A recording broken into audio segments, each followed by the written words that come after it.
Bonjour à tous, avec l'aide de Dieu, nous allons étudier le traité Megillah, Daf Gimel Amud Bet, 3b, nous sommes à la 4e ligne. Dans le cours précédent, on avait appris l'importance de l'étude de la Torah de tout le peuple juif, qui est encore plus important que le sacrifice. Par contre, lorsqu'il s'agit de l'étude de la Torah d'une seule personne, eh bien à ce moment-là, ça a moins d'importance.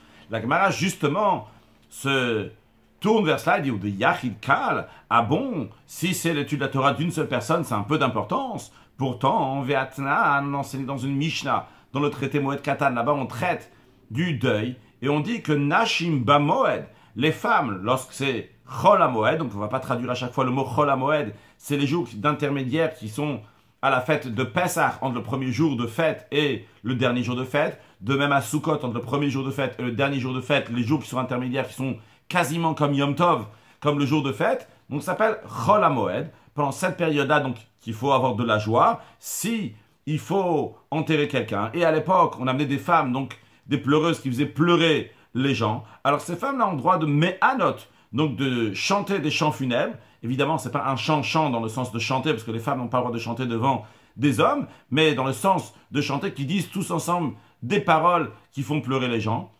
Donc, ils ont le droit de faire ça pendant Chol HaMoed, avalom et taprot, mais ils n'ont pas le droit de battre. Rashi explique me'anot, c'est-à-dire hesped alamet, donc un deuil, des oraisons funèbres pour le mort, donc ils ont le droit de dire des paroles.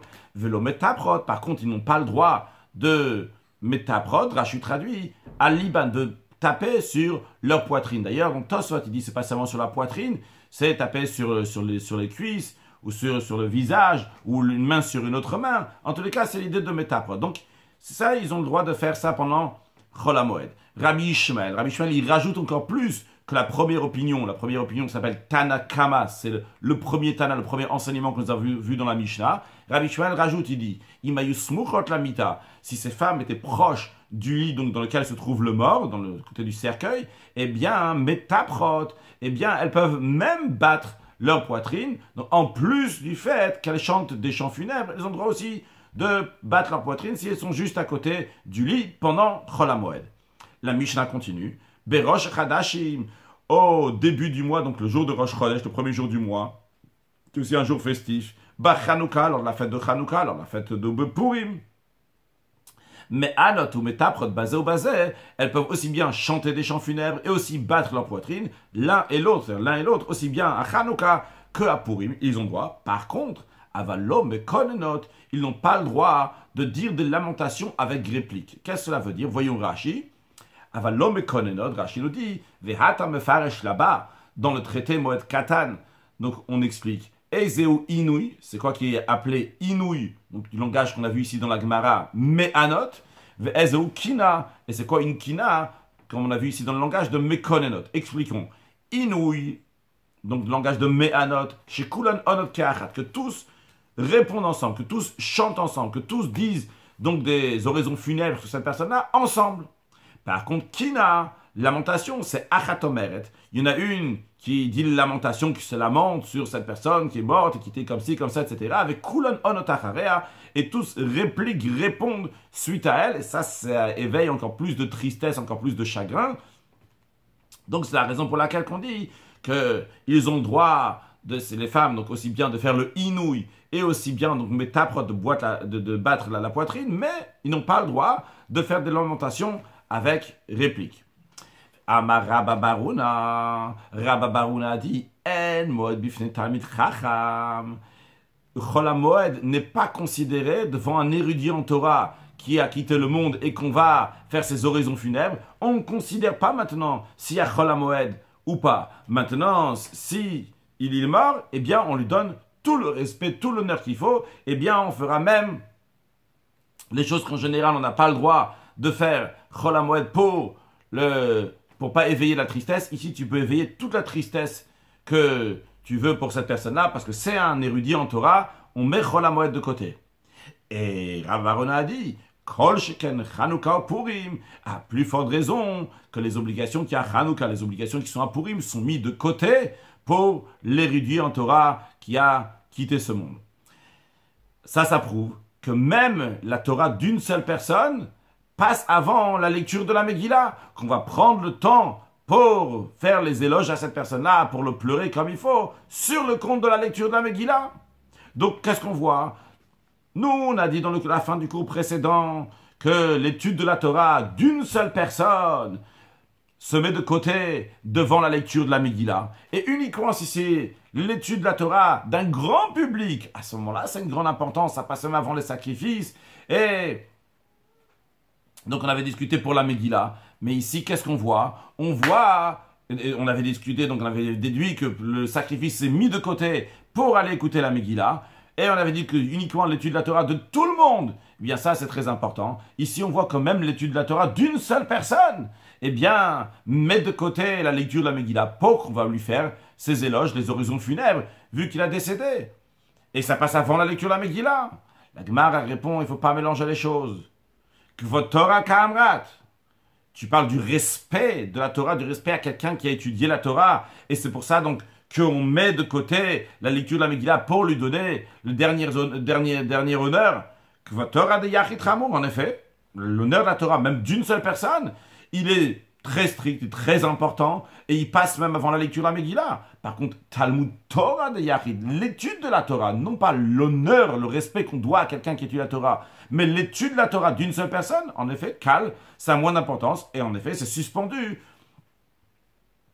Pour la lecture, il doit suspendre son étude pour la lecture de la Megillah. Donc, pour le respect qu'on doit à quelqu'un qui étudie la Torah, on suspend la lecture de la Megillah. En effet, le respect qu'on lui doit passera avant la lecture de la Megillah. Par contre, l'étude de la Torah d'un cas particulier sera suspendue, sera mise de côté pour la lecture de la Megillah.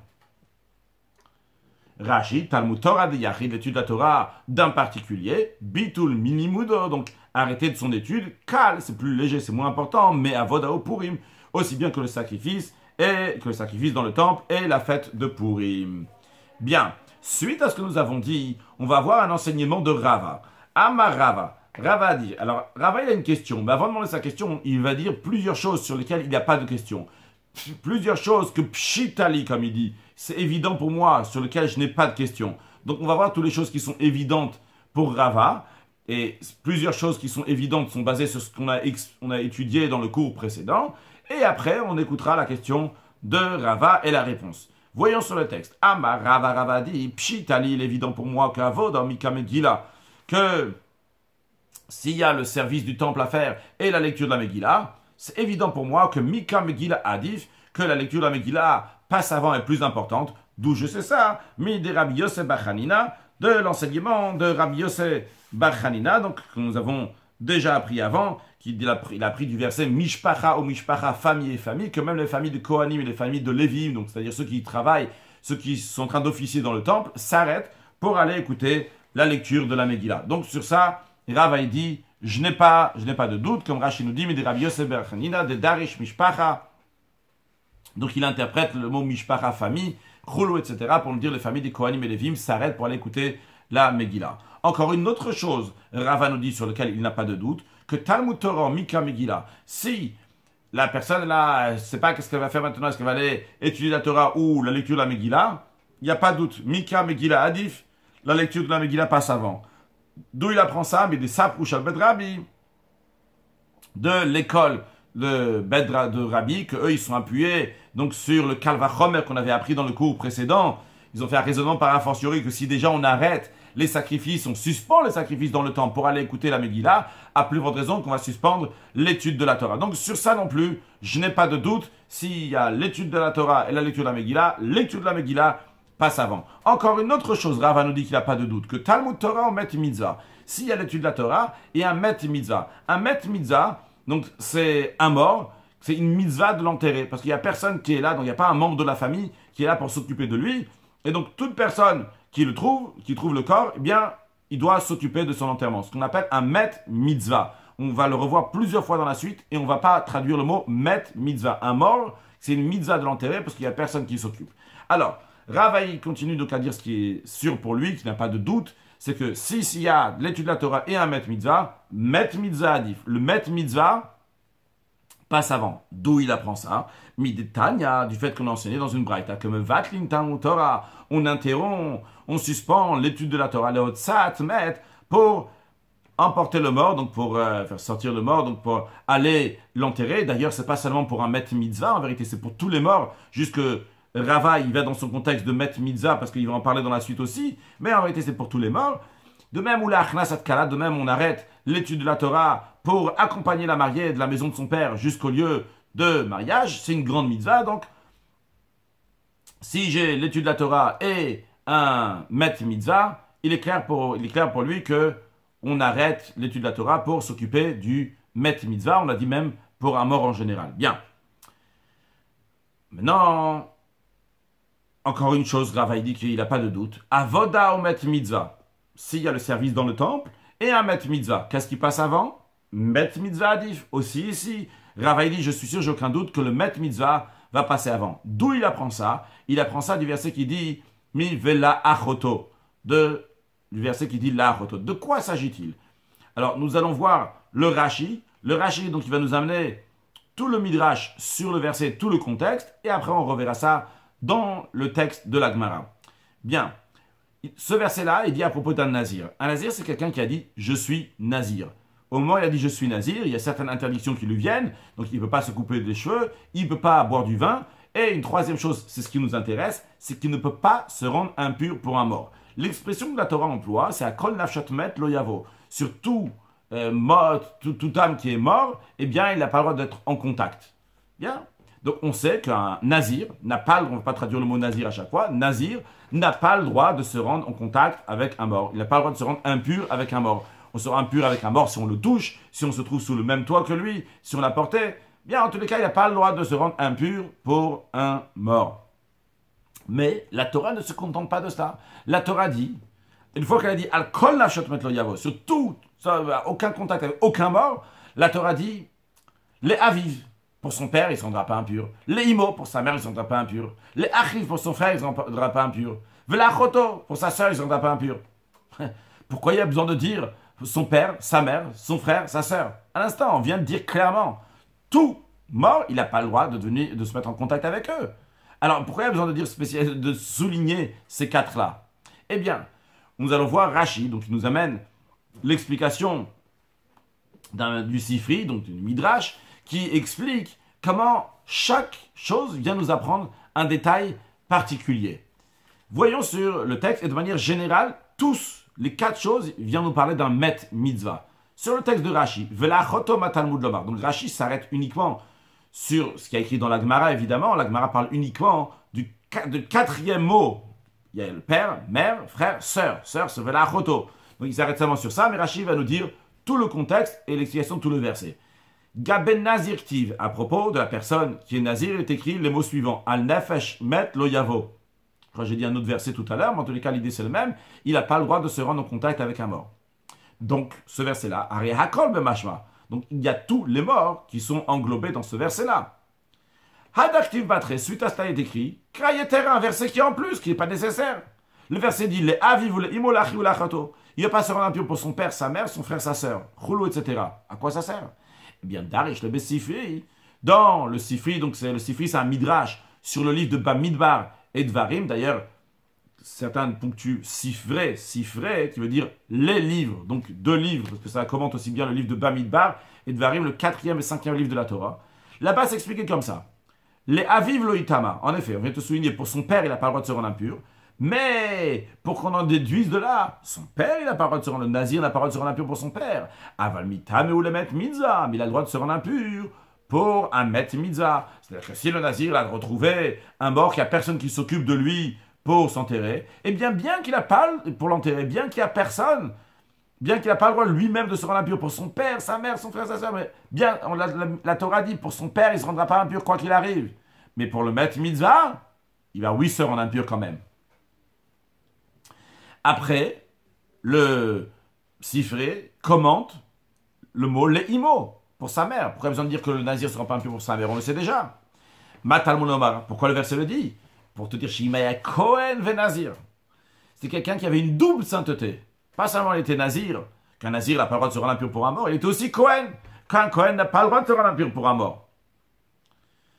Afal piche kadosh bel gdusha, bien qu'il a deux saintetés, le imo lo itama, on te dit pour sa mère, il ne se rendra pas impur. Aval mitame ou le met mitzvah. Si c'est un met mitzvah, il sera quand même impur, même s'il a 2 saintetés. Continuons, 3e mot du verset. Les Achiv, pour son frère. Pour nous dire, Shimaya Kohen Gadol Benazir. C'était un grand prêtre, encore un plus grand sainteté qu'un prêtre ordinaire. Donc c'est un grand prêtre et un nazir. Quand même, on te dit, l'Achiv Loitama, en effet, quelque chose qu'on sait déjà, pour son frère, il n'a pas le droit de se rendre impur. Mais Aval Mitame ou le Maître Mitzvah, mais il a le droit de se rendre impur pour un Maître Mitzvah. Donc pour l'instant, on a expliqué 3, le père, la mère et le frère. Et Rashi nous dit, Dal Korach, tu es obligé de dire que Koulou, tous, le père, la mère et le frère, Limut et Met Mitzvah, tout, sont venus pour exclure un Met Mitzvah qui doit quand même, le nazir doit quand même s'occuper du Met Mitzvah. Hilkar, c'est pour cela maintenant, Imeno Inyanlo, si ce n'est pas un sujet pour lui, c'est-à-dire s'il n'y a plus rien à dire sur le nazir, Teneu Inyan la Chavero. Mets-le faire une déduction pour son ami, c'est-à-dire pour autre chose. C'est-à-dire, une fois qu'on a déjà dit le père, la mère et le frère, et à chaque fois on a insisté, c'est pour mettre mitzvah, quoi qu'il arrive, le nazir, Kohen et nazir, Kohen Gadol et nazir, il va se rendre impur. Maintenant, qu'est-ce que tu vas faire avec la sœur? Qu'est-ce qu'on peut encore déduire? Alors, vu qu'il n'y a plus rien à déduire dans le contexte même, eh bien on apprend même c'est dans un sujet qui est dans un autre contexte. Sur le texte, qu'est-ce que c'est dans notre contexte? Pourquoi il y a écrit cette 4e expression pour la sœur? Pour te dire, si c'est pas dans ce contexte-là,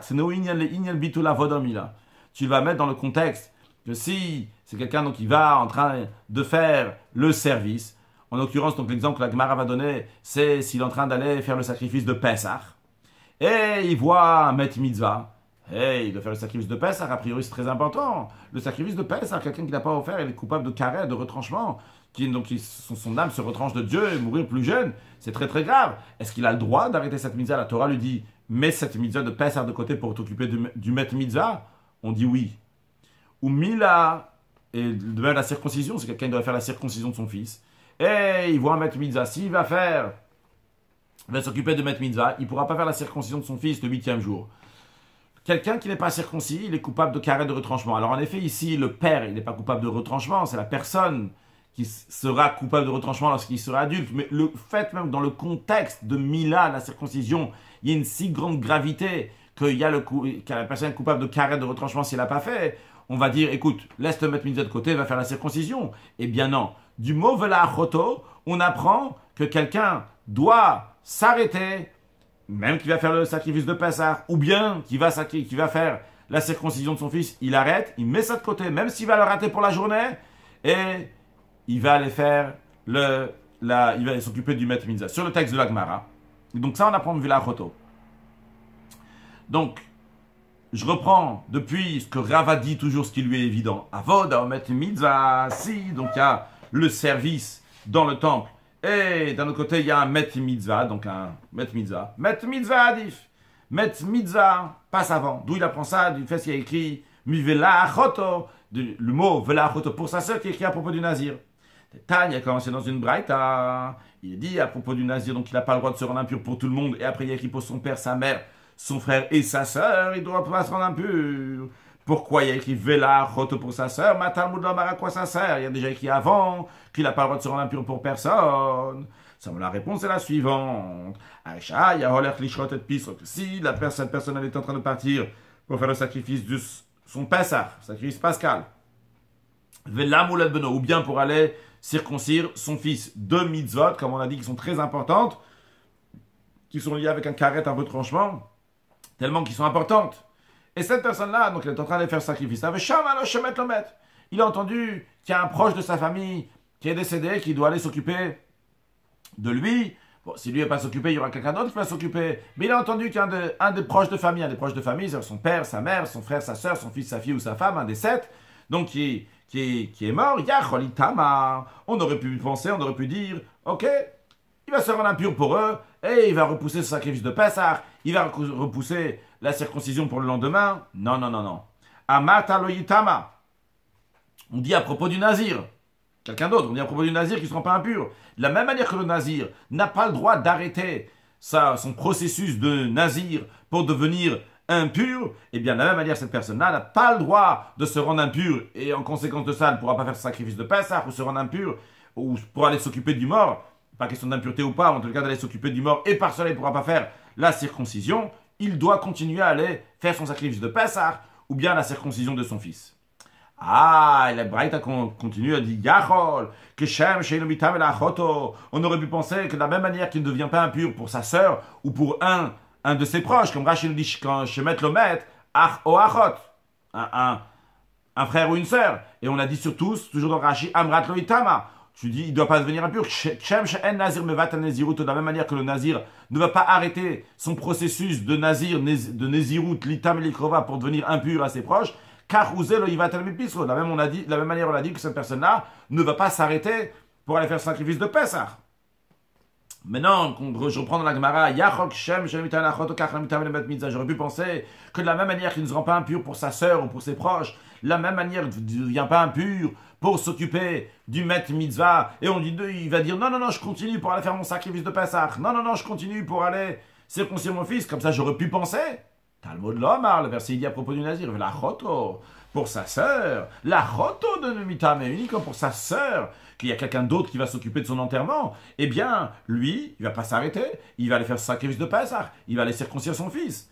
Avalmitam et le Met Mitzvah. Par contre, si c'est un Met Mitzvah, eh bien, il arrête d'aller son chemin pour aller faire le sacrifice de Pessah, il arrête son chemin pour aller circoncire son fils, et il s'occupe du Met Mitzvah, tellement que c'est important. Et sur ça, donc, Rava, il a dit, sur toutes ces choses-là, il n'a pas de question.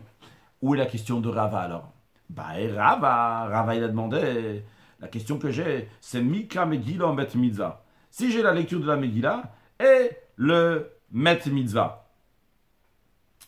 Heminayu Adif, lequel des deux est plus important? La question de Rava, elle vient suite à toute l'introduction qu'on a dit. Pourquoi? Parce que aussi bien la lecture de la Megillah et le Met Mitzvah, les deux, ils ont une très grande force. On a vu que la lecture de Megillah repousse le sacrifice dans le temple. On a vu que la lecture de la Megillah repousse l'étude de la Torah. On a vu aussi que le Met Mitzvah repousse la Megillah. Que le Met Mitzvah repousse le sacrifice dans le temple. Et le Met Mitzvah repousse aussi l'étude de la Torah. Donc les deux, la lecture de la Megillah et le Met Mitzvah, les deux repoussent aussi bien le sacrifice et l'étude de la Torah. Maintenant, la question qui se pose, c'est si les deux se retrouvent ensemble. Il y a la lecture de la Megillah à lire et il y a un Met Mitzvah. À qui est-ce qui va passer avant? Ça, c'est la question de Rava. Est-ce que Mika Megillah Adif, Mishum Pirsum Menissa, il donne un raisonnement à sa question. Est-ce qu'il vaut mieux aller lire la Megillah parce que par ça, on va proclamer le miracle qu'Hachem accomplit pour le peuple juif à Purim? Ou Dilma, ou peut-être, Met Mitzvah Adif, Mishum Vodabriot. Ou bien on va dire qu'enterrer le mort, c'est plus important de mettre Mitzvah parce qu'il y a un certain respect des êtres humains qui est en jeu ici. Donc il y a une importance. Donc il vaut mieux aller s'occuper de l'enterrer et se mettre Mitzvah. Donc ça, c'était la question de Rava. Après que Rava a demandé la question, lui-même, il a résolu le problème, il a trouvé la réponse. Il a dit Met Mitzvah Adif. Si la lecture de la Megillah et le Met Mitzvah, il est plus important, il passe avant. Pourquoi? D'où il a trouvé la réponse? De Amamar, qu'un maître a dit, Gadol Gvodabriot. Le respect des êtres humains est très important chez Dochetosa Shevetora, qu'on retrouve, qui repousse une interdiction de la Torah. De quoi s'agit-il? De quelle interdiction est repoussée devant le respect des êtres humains? Rashi et Lotase, donc quelque chose un commandement négatif. Dictive, il est écrit, à propos de quelqu'un qui a trouvé un objet perdu, il y a écrit Lotucha Leitalem. Tu ne pourras pas l'ignorer. Tu ne veux pas faire semblant, j'ai pas vu, je veux pas m'en occuper. Non. Tu dois t'en occuper, le rendre à celui qui l'a perdu. Mais Uktiv, il est écrit aussi, dans le même verset, il est écrit Veita Lamta. Là-bas, ça a une certaine formule. La Torah n'a pas dit ça de manière positive. Tu l'ignoreras. La Torah a dit là-bas, tu vas le voir, etc. Tu vas l'ignorer. Mais on peut lire aussi, Veita Lamta, tu vas l'ignorer. Ça veut dire, la Torah aurait pu s'en passer de dire ces mots-là. La Torah dit aussi, en tous les cas, tu vas l'ignorer. Alors de ça, on apprend qu'il y a des fois, en effet, dans lesquels tu as le droit de l'ignorer. De quoi s'agit-il? Comment est-ce possible? Eh bien, le Talmud nous dit que, toujours dans Rashi, Pe'amim Shatamitalem, que des fois, en effet, tu peux oui l'ignorer. Comment ça? Que Gonzaken ve'inalir virvodo. Par exemple, c'est quelqu'un donc qui est un sage, quelqu'un qui est important, ça ne correspond pas à son honneur de ramener cette chose-là. On peut s'imaginer, donc c'est quelque chose que personnellement je ne prendrais pas, je ne vais pas marcher en ville avec ça, ou tirer tel animal, etc. dans la ville, que j'ai retrouvé qui appartient à l'autre. Eh bien, si ce serait le mien, je ne l'aurais pas pris. Eh bien, si c'est celui de l'autre aussi, je n'ai pas besoin de le prendre. Donc on voit en tous les cas que la Torah, bien qu'elle dit l'otuchale talent, tu n'as pas le droit de l'ignorer. Mais si ça correspond pas au respect de cette personne-là, eh bien, on te dit, tu peux le laisser là-bas, tu ne vas pas le prendre. Donc si c'est un érudit en Torah, il n'est pas concerné par cette interdiction. Si lui-même, ce serait le sien, il n'aurait pas pris. Donc on voit ici que le Kvod Abriot, le respect des êtres humains, passe avant même un interdit de la Torah. Donc d'où Rav a déduit aussi pour la lecture de la Megillah que lorsqu'il y a un Met Mitzvah, donc un être humain qui doit être enterré, eh bien ça passera avant la lecture de la Megillah. Bien. La Gemara nous dit Goufa. Goufa, c'est le corps. C'est-à-dire on revient à un enseignement qui a été dit dans le passé. Nous avons appris dans le passé, Amar Rabbi Yeshua ben Levi. Dans le passé, dans un ou deux cours précédents, on a appris l'enseignement de Rabbi Yeshua ben Levi, qui dit comme ça, Krach bechol samuchlo, qui a dit que une ville qui est entourée de murailles, et tout ce qui est proche de cette ville, vechol nire imo, et tout ce qui peut être vu avec elle, avec cette ville, nidon ki krach, est considéré comme une ville entourée de murailles, et donc l'ira le 15e jour du mois de Hadar, et non pas le 14. Voici une braïta qui développe un peu plus, Tana, enseigné, que Samour afalpiché nire, quand Rabbi Yeshua ben Levi a dit son enseignement, c'est aussi bien donc une ville qui est proche, même si on ne la voit pas. Il y a la ville fortifiée, à côté il y a une ville qui est proche, même si on ne voit pas cette ville de la ville fortifiée, mais elle est proche, eh bien on l'ira le 15e jour du mois d'Adar comme dans la ville fortifiée. On va appeler la ville entourée de murailles une ville fortifiée. De même, nire afalpiché no samour. Si on peut voir la ville de la ville fortifiée, c'est-à-dire que je suis dans la ville fortifiée et je peux voir l'autre ville, même si elle est loin, même si elle n'est pas proche, eh bien elle est considérée comme la ville fortifiée. Et donc, on va lire le 15e jour du mois de Hadar. Ok. Akma a dit, Bishlama, je comprends ce que tu dis en ce qui concerne Nire Afalpiché Samour. Je peux bien comprendre ce que tu dis, qu'on peut voir, même si c'est pas proche. Qu'est-ce que ça veut dire? Mashkachatla, on peut très bien trouver un cas comme ça. Qui gondi Yad Beroshar. Imaginons que cette ville fortifiée se trouve au sommet d'une montagne, en haut d'une montagne, donc elle peut voir d'autres villes qui sont en bas, donc ils sont loin ces villes-là, mais on peut les voir de la ville fortifiée, et donc là-bas aussi, ils vont lire le 15e jour du mois de Hadar. Mais la Gemara demande, elle a Samoura Vabishailonir, mais une ville, donc en général on lit le 14, parce qu'elle n'est pas une ville fortifiée, et elle est proche, tu me dis, mais on ne la voit pas, comment c'est possible qu'elle est proche? Tu la vois pas. Comment est-ce possible? On parle d'une ville ouverte qui est située dans une vallée, donc dans une dépression. C'est-à-dire que, imaginons, on est ici dans la ville fortifiée, et comme ça qui est sur un rocher. Et en dessous le rocher, il y a une ville qui est en dessous. Tu ne peux pas, impossible de la voir, la ville est en dessous. Donc la ville, elle est Samour, elle est proche. Mais Veilonire, tu ne peux pas la voir. Voyons encore un autre enseignement de Rachid. D'abord, il nous dit Menachal, Makom Namour, un endroit donc qui est bas, une dépression. Donc on a dit donc c'est une vallée. Comme on l'a expliqué, donc il y a sur un rocher par exemple, il y a une autre ville qui est en dessous. Un autre enseignement de Rabbi Yeshua ben Levi qui concerne la Megillah. Rabbi Yeshua ben Levi, Krach sheyash avol basafuk afnidan kikfar. Une ville qui d'abord a été installée. C'est-à-dire que les gens sont installés, ont construit des maisons, et après, une fois qu'il y avait beaucoup de maisons, ils ont dit « Ah, on va faire une muraille ici autour de maisons. » Eh bien, ce n'est pas considéré une ville fortifiée, vu qu'elle n'était pas fortifiée à la base. Il faut d'abord qu'elle soit une ville fortifiée, donc une ville avec muraille, et uniquement après, il va y avoir des maisons à l'intérieur. À ce moment-là, c'est considéré comme une ville fortifiée pour qu'on va lire le 15e jour du mois de Hadar. Mais si d'abord il y avait des maisons, après il y a eu la muraille, eh bien on lira le 14e jour du mois de Hadar. Maïtama. La Gemara demande quand on a raison. Les réponses, elle est dictive parce qu'il est écrit. On ne va pas rentrer dans le contexte de la Torah, du verset de la Torah, mais on va prendre juste ce qui nous intéresse. Si un homme vend une maison d'habitation dans une ville fortifiée. Donc, qu'est-ce qu'on a ici? Une maison d'habitation qui est dans une ville fortifiée. C'est-à-dire que la ville elle est déjà fortifiée. Et il y a eu là-bas la maison d'habitation, comme Rachid nous dit, chez Yasha, vous le Bassafoukaf. Donc, une ville fortifiée que d'abord a été installée et après seulement elle a été fortifiée, qu'on a mis des murailles. Que d'abord il y a eu des maisons, des gens sont venus habiter. Ou le Bassafoukaf Roma. Et après seulement on a mis la muraille. Nidon Kikfar, il est considéré comme une ville ordinaire, une ville ouverte. Le Inyan Batarechom en ce qui concerne les villes entourées de murailles, il n'est pas considéré une ville entourée de murailles. D'où on apprend ça du verset qui parle de tout à fait un autre contexte. Hein. Il parle, je ne peux pas me retenir, juste un petit mot, que quelqu'un, on apprend dans le livre de Vayikra, que si quelqu'un il a vendu une maison qui se trouve dans une ville entourée de murailles, alors jusqu'à quand il pourra la racheter? Et si il a vendu sa maison dans une ville qui n'est pas entourée de murailles, jusqu'à quand il pourra la racheter? Il y a une différence à halakhique là-bas. En tous les cas, l'expression qui est dit là-bas, c'est Bet Moshav Ichoma, donc une maison d'habitation dans une ville fortifiée. Rachid traduit Bet Moshav, une maison d'habitation, Shel Ichoma, d'une ville qui est déjà une ville fortifiée.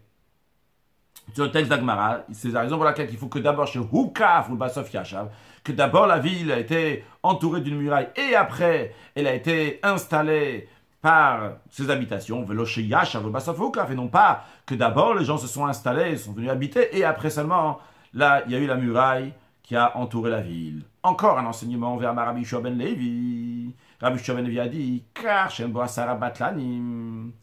une grande ville dans laquelle il n'y a pas 10 personnes qui sont inoccupées, et on va voir dans l'instant ce que ça veut dire, ni Don Kikfar, elle est considérée comme un village. Alors juste à noter, comme il me semble, on l'avait déjà dit dans le premier cours, qu'en général, dans ce traité Megillah, lorsqu'on dit Krar, c'est une ville fortifiée. Mais il y a une ou deux exceptions, en tout cas, c'est une des exceptions ici. Là, on est en train de dire le mot Krar, et Krar, ici, ce n'est pas ici une ville fortifiée, c'est tout simplement, on parle d'une grande ville. Et on parle d'une grande ville dans laquelle il n'y a pas 10 personnes qui sont inoccupées. Qu'est-ce que ça veut dire 10 personnes qui sont inoccupées? Rashi nous dit à ça, Batlanim, c'est-à-dire chez Betel Mimlartan, c'est-à-dire des personnes qui sont inoccupées, qui sont libres de toute occupation, qui ne travaillent pas chez Yimtsuyim Tam Bet Knesset, pour qu'ils soient toujours disponibles à la synagogue, Shachit ve Arvit le matin et le soir, Kedamrin le Masachet Brachot, comme on dit dans le traité Brachot, Kevan Sheva Kadosh Baruch Hu Bet Knesset, que si à Kadosh Baruch Hu, Dieu il vient à la synagogue, veut le Matzah Shamasara, il ne trouve pas 10 personnes, ve Chulu, etc. Sûrement Rashi ne veut pas dire la suite, c'est que Hachem il se met en colère, donc il faut toujours qu'il y ait 10 personnes qui soient là-bas. Donc il y a des villes dans lesquelles il y a Sarah Batlan, il y a 10 personnes qui sont inoccupées. Donc, comme on verra dans Rashi plus tard, je me sens dans Dafé, que Rashi nous dit que c'est des gens qui sont payés par la communauté pour être constamment là-bas. En tous les cas, l'enseignement de Rabbi Yehoshua ben Levi ici est le suivant, que si c'est une grande ville même, il peut y avoir plein de gens qui habitent là-bas, mais s'il n'y a pas 10 personnes qui sont inoccupées pour être toujours à la synagogue, eh bien, c'est pas considéré comme une grande ville. C'est considéré comme un petit village. Il est dans le Tikva, donc il est considéré comme un village.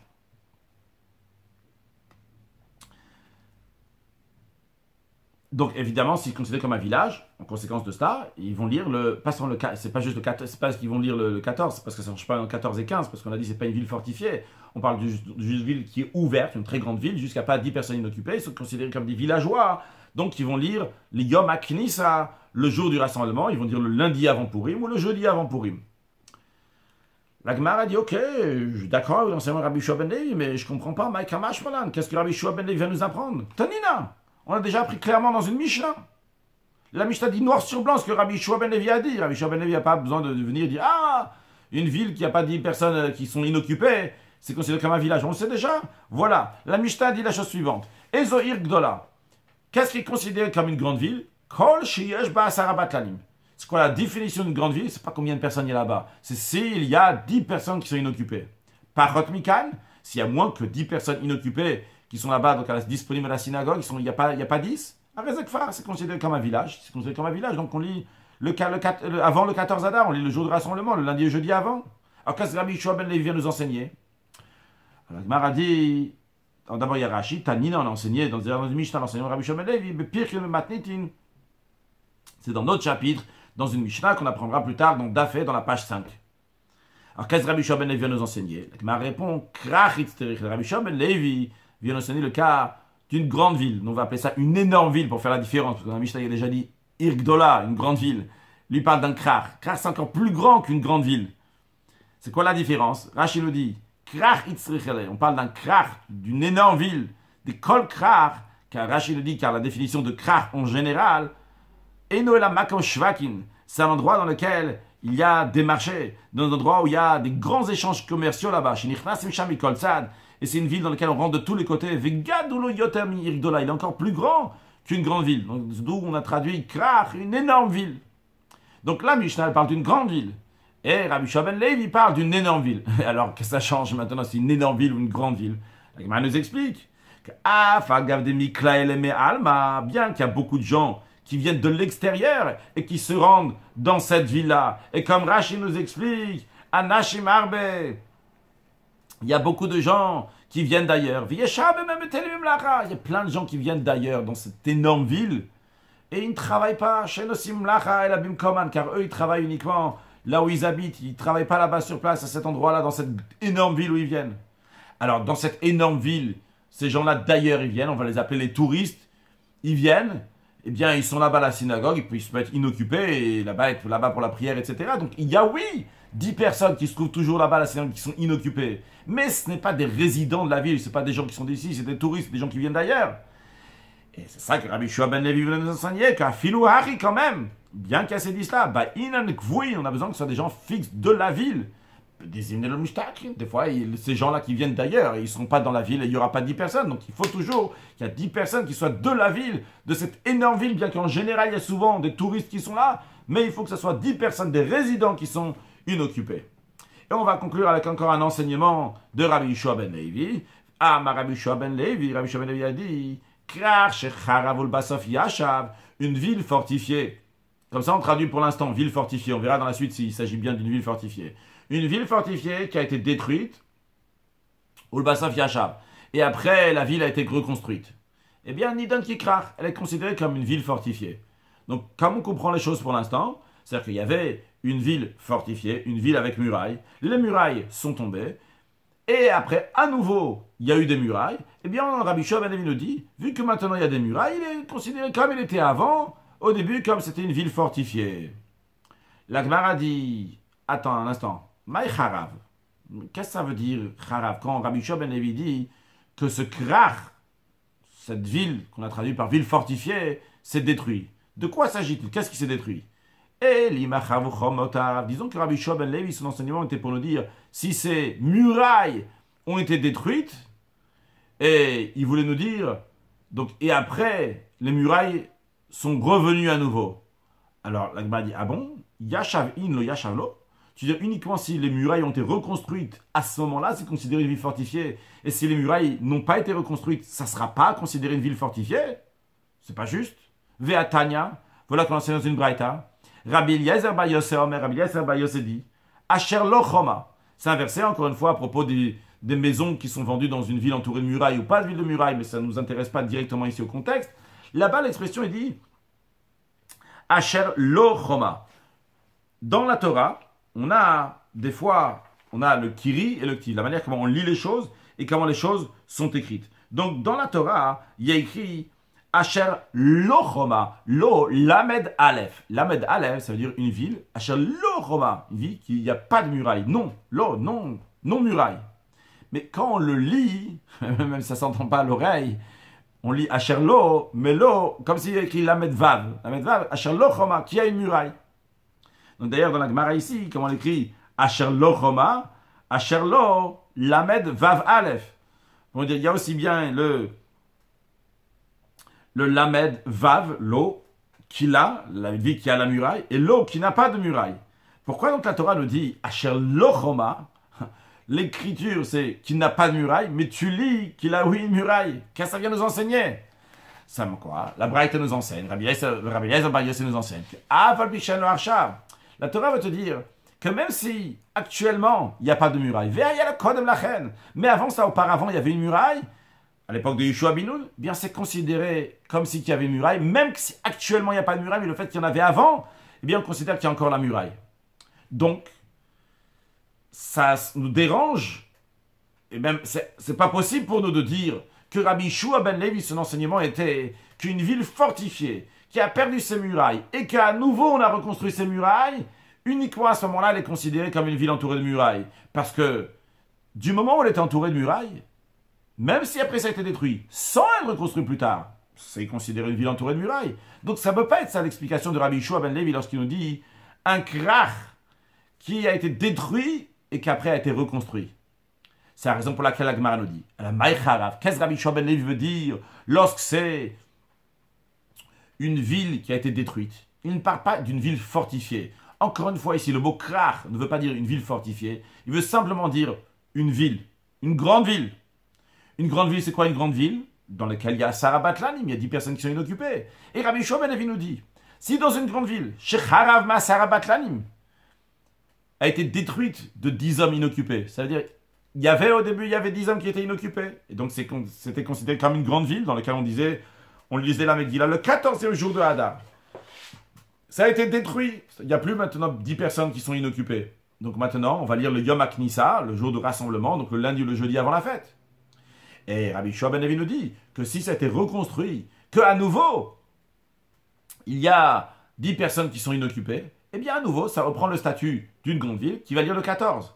Et le chidouche, la particularité, elle est ici, comme les commentaires expliquent. C'est bien qu'il a été déjà détruit de 10 personnes inoccupées. On aurait pu dire, ah, ça risque d'arriver encore une fois ici. C'est pas très stable ici dans cette ville. Il y en avait 10, après il n'y avait plus 10, maintenant à nouveau 10, laisse tomber. On considère pas ces 10. Non, Rabbi Yeshua ben Levi nous dit que si au début il y en avait 10, après à un moment il n'y en avait plus, et à nouveau il y en a 10, eh bien c'est considéré à nouveau comme une grande ville, et donc on ira le 14, il y a juste un Rashi Yashavin que j'aurais dû faire avant, Yashavin chez Chazavoukav, comme on avait compris au début, donc à nouveau a été entouré de murailles, et à la fin on a dit donc c'est le Chazar à nouveau qui a été reconstruit, c'est pas qu'il a une muraille à nouveau, mais c'est plutôt qu'il a été reconstruit en ayant 10 personnes inoccupées, donc qui étaient là-bas sur place.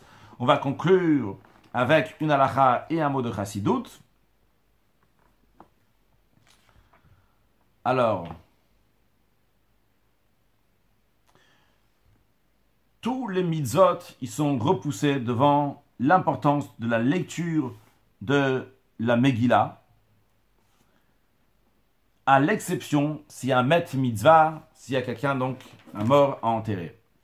Il y en a qui disent que le met mitzvah repousse la lecture de la Megillah uniquement s'il y aura le temps après de lire la Megillah. Donc ce Veyesh Omrim, ceux qui disent ça, donc c'est le Rama dans le Shulchan Aruch, Siman Tavresh Pezaïn, comme d'abord le début de la Lacha aussi, c'est du Bet Yosef dans Siman Tavresh Pezaïn, du Bet Yosef, du Rabbi Yosef Karo dans Siman Resh Tavresh Pezaïn. A noter que le Mishnah Bura dit que quand on dit Mikra Megillah, il passe avant le Met Mitzvah, c'est uniquement si on va pas, d'après cette opinion qui dit que le Met Mitzvah il repousse la lecture de la Megillah uniquement s'il y a le temps après de lire la Megillah, ils sont d'accord que si après on ne pourra pas du tout faire l'enterrement, et puis parce qu'il y aurait des brigands ou quoi que ce soit, c'est sûr que le Met Mitzvah passe avant. On parle juste que le Met Mitzvah, on pourra l'enterrer encore après. Bon, j'espère qu'on n'aura pas besoin de ces choses-là. Tout le monde va vivre l'Orechem de Shanim Tovot avec Mashiach, il y aura Chaim Nitzrim, une vie éternelle. Parlons sur le plan spirituel, qu'est-ce que ça représente un Met Mitzvah. Un Met Mitzvah, une sikha de Pesach Sheni Tafshin Yudalef, Tafshin Yud, le Rabbi dit, un Met Mitzvah, déjà la définition à la Rik, c'est un juif qui était sur le chemin et il n'y a personne qui peut l'enterrer. Eh bien, même un Kohen qu'il a trouvé, il devient impur. Même un Kohen Gadol, il doit se rendre impur pour lui. Même lorsque le Kohen Gadol, il est en train d'aller faire la shrita, de sacrifice de Pessah. D'ailleurs, nous, on a traduit d'après Rashi, simplement, on parle d'un homme ordinaire, mais d'après certains commentaires, il s'agit d'un Kohen Gadol, Nazir, etc., qui est en train de faire le sacrifice de Pessah. On rajoute sur le tas, comme on a vu dans Rashi, à chaque fois on a rajouté les Nazir et Kohen. Après, il y avait Nazir et Kohen Gadol. Donc, et encore, en plus de ça, il doit faire la shrita du Pessah. En tout cas, il doit tout lâcher. Et il doit s'occuper de se mettre mitzvah, même s'il va rater le sacrifice de Pessah. Et d'ailleurs, c'était le cas. Hein. Les gens qui sont venus chez Moshe Rabbeinu à l'époque, parce qu'il y a eu le sacrifice de Pessah, la première année qui était dans le désert, ils ont dit on est impur. Pourquoi ils étaient impurs? Le Talmud dit que Oskim me mettre mitzvah, ils étaient occupés d'enterrer un mort en contact avec un maître mitzvah. Alors, Rabbi dit spirituellement aussi, c'est la même chose. Lorsqu'on rencontre dans un juif, on rencontre dans la rue un juif qui a un halal, qui a un cadavre spirituel, chas de shalom, il faut s'occuper de lui, même si on va devenir impur, pour le sortir de cette situation-là. Qu'est-ce que ça veut dire, se devenir impur? C'est pas chas de shalom faire des avéros, des transgressions que le Rabbi dit ici, mais avoir affaire avec lui, prendre son temps pour lui mettre les tefillin, qui va garder le Shabbat. Bien que par cela, moi, je manquais de mon travail. Je ne vais pas étudier Chassidut assez approfondi jusqu'à présent. Je ne vais pas faire ma prière assez longuement, etc. De la même manière que ceux qui s'occupaient du Maître Mitzvah, ils ne pouvaient pas faire le sacrifice de Pessah. Le Rabbi dit qu'en vérité, finalement, il y a rien, la personne ne va rien perdre de s'être occupée d'un autre. Parce que ça, c'est toute la notion de Pessah Sheni, que même ceux qui sont occupés d'un mort, du Maître Mitzvah, ils pourront finalement amener au sacrifice le Korban Pessah. Donc, dans le cas, le Rabbi conclut, c'est une histoire intéressante. Il dit, il y avait quelqu'un, un membre de la famille du Rabbi précédent, qui n'était pas, il dit, le Rabbi n'était pas très intelligent. En plus de ça, c'était un shleimaz, qui est malchanceux. Donc, tout ce qu'il faisait, il avait réussi ici pas. Une fois, on a ramassé de l'argent pour lui, pour une grande somme d'argent, pour qu'il puisse faire une grande affaire. Entre-temps, il avait cette somme d'argent-là. Il a rencontré un juif de la ville d'à côté qui lui a raconté, qui lui a dit qu'il doit marier sa fille, il a besoin d'une grande somme d'argent, et il lui a donné tout l'argent pour cette cas-là, pour que l'autre va marier sa fille. Le Rabbi raconte que finalement, Akadosh Baruch Hu lui a remboursé sur ça, il est devenu très grand riche, des plus grands riches dans toute la Russie. Le Rabbi veut dire, de manière matériellement aussi, il a donné la tzedaka, alors que lui-même, il était un pauvre de pauvre, finalement, il a passé de l'argent, il a donné tout ça à la tzedaka. Finalement, lui-même, finalement, est devenu un grand riche. Le Rabbi veut dire que spirituellement aussi, tu prends ton temps pour donner à un autre. Tu crois que tu es perdant, tu crois que tu te rends pur, mais en vérité, sache que par cela, toi-même, tu es gagnant, tu vas recevoir énormément matériellement et spirituellement et amener la venue de Mashiach, c'est l'essentiel. Une excellente journée.